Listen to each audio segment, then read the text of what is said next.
So, with Alabama's season opener being less than 2 weeks away, I wanted to take a look at something I'd previously hit on, and that was Alabama being favored in every regular season game per ESPN FPI.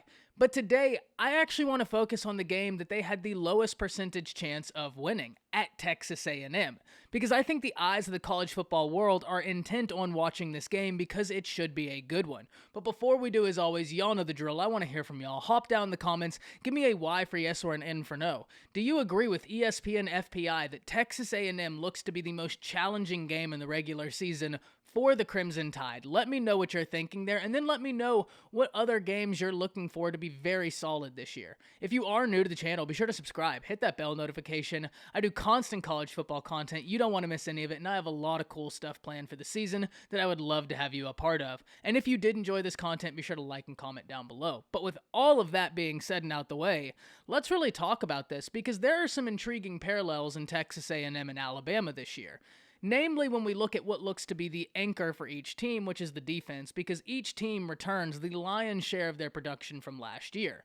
Now, Alabama has a bit more grace in the defensive side of the ball, simply because Texas A&M loses Buddy Johnson to the NFL draft, and while Alabama lost Barmore, Dylan Moses, and Patrick Surtain to the NFL draft, the difference is Buddy Johnson was Texas A&M's leading tackler by a wide margin, and I do mean a wide margin, because if you were to look at the second leading tackler for Texas A&M, they would have been the 8th leading tackler for the Alabama Crimson Tide. That's how big of a gap there was between Buddy Johnson and the next guy as far as tackle production in this past season. So replacing him is not going to be easy because of what he meant to that A&M defense. And make no mistake, I'm not contending that replacing Barmore, Dylan Moses, and Patrick Surtain are going to be easy. They're not. But luckily for Alabama, they're in a position where their leading tackler returns in Christian Harris. Dylan Moses was their second leading tackler, and that is a loss, but you get in Henry To'o, who by all accounts is a really solid player right now. I mean, everything we've heard has just been praise levied upon the young man,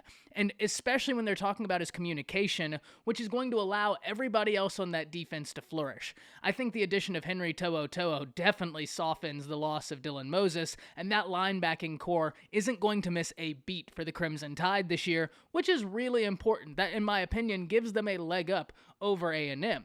Now, the one area I will concede, the loss of Patrick Surtain Jr. is a big loss. That individual was unbelievably talented, but luckily for Alabama, they got a lot of freshmen last season get really quality playing time, and they played at a high level on top of getting quality playing time.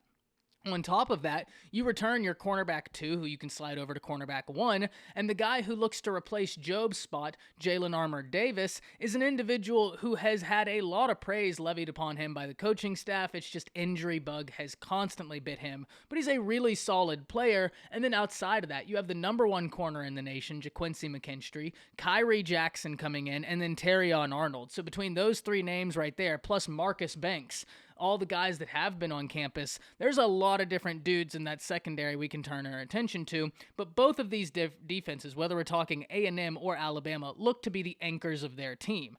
They are really solid out all around and have a ton of talented playmakers, so it's something that both teams look to hang their hat on, and rightfully so. This game is going to be incredibly intriguing when you consider how solid each defense is, and then you also follow that parallel when you look at the offensive side of the ball. Both institutions have holes to replace along the offensive line. Both institutions have to replace a new quarterback, a quarterback that meant a lot to their respective institution. The difference is Alabama has a bit more of a clear direction right now with Bryce Young, and I say that assuming that this quarterback battle for A&M is still mid-heat. For all I know, Jimbo Fisher could have a clear direction in his head as to which individual is going to win the job, and he just hasn't told the media. So, at least on face value, Alabama looks to have a clearer direction as to who the signal caller of their offense is going to be. Both institutions have to replace offensive line, and the reason I think Alabama might even be a step ahead there is Alabama could have 3 guys on the offensive line start this year that saw meaningful playing time last year in a starting capacity. In Evan Neal, Emil Ekiyor, and then Chris Owens. Now, there's been reports that Chris Owens might not be starting at center, but regardless, you could have an offensive line that returns 3 guys who got starting experience. I understand Chris Owens came in for Landon Dickerson, but if you're going to tell me what starting experience was the best, Chris Owens got unbelievable experience last year in the playoffs and in the national championship. He had to play serious teams, and he handled it really well, so I have a ton of faith in that. Alabama still has holes along that offensive line. Let's not make no mistake about it, right? They still have a lot to figure out, but they have the benefit of returning 3 guys, and then in the 2 positions they need to fill in, you have a lot of talented guys on roster, but you have 2 5-stars that you just brought in J.C. Latham and Tommy Brockermeyer, so you do have a little bit of breathing room there, but nonetheless, holes to fill along that offensive line for both institutions. And I know if A&M fans are watching this, you might think, okay, well, what about the receiving core? We return a lot of receiving production, and then Aniyah Smith actually moves out to wide receiver to help that room more. And while that's true, A&M does return the lion's share of their wide receiving core. Alabama has the benefit of not only getting in Jamison Williams from the transfer portal, someone with legitimate college football experience and track speed, but I also think we forget how productive Mechie was last year. He averaged 16-plus yards per reception and was less than 100 yards away from breaking 1,000 yards. And I've said this before, so I'm sorry to beat a dead horse, but he did that in a year where Jalen Waddle started the year off incredibly hot, and Devontae Smith finished it in historic fashion. And in the midst of that, Mechie almost had 1,000 yards. That's really solid. I don't think people realize how productive he was this year, and because of that, the Alabama wide receiver room is going to go through growing pains. But what a talented unit. It's a unit that I think will be growing as the season goes on. And speaking of growing as the season goes on, both institutions in Texas A&M and Alabama are lucky to have some tune-up games before they ultimately face each other. Because if we look at A&M's starting schedule, A&M starts with Kent State, a road game at Colorado, New Mexico, and then a neutral site at Arkansas. Now, there are some positives and negatives to this, and I'll explain.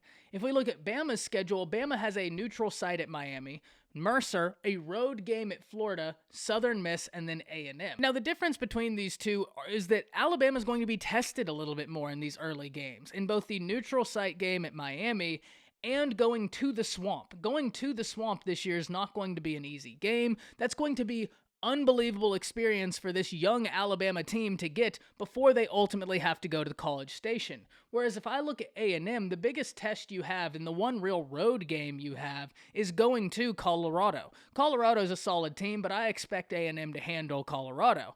Now, in fairness, that neutral site game against Arkansas isn't going to be a walk in the park. Arkansas having KJ Jefferson being a really intriguing name to watch this offseason, but Arkansas was an improved team last year. They're a team I'm very excited to watch this year.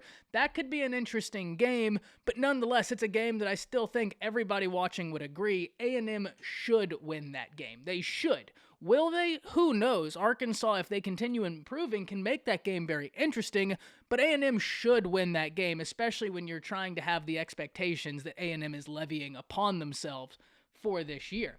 I bring up the schedule because I think when Alabama ultimately goes to A&M, Alabama is going to be in a position where their young players have been tested to a point where A&M's haven't yet. A&M doesn't have to go and play a really tough opponent on the road in a Florida. They have a Colorado on the road. Good opponent. Once again, good opponent. But it's not going to the Swamp.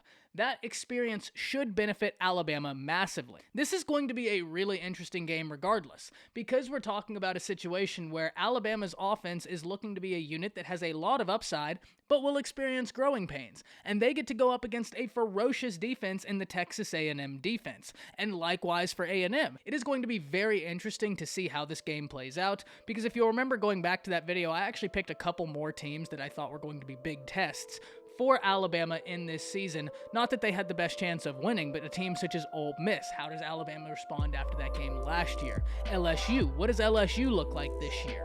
They have a lot of talent. The quarterback situation seems to now be settled. What do they look like this year? There's a lot of intriguing questions that I cannot wait to dive into. Hop down in the comments. Let me know what you're thinking about the Texas A&M and Alabama matchup. That's it. See ya.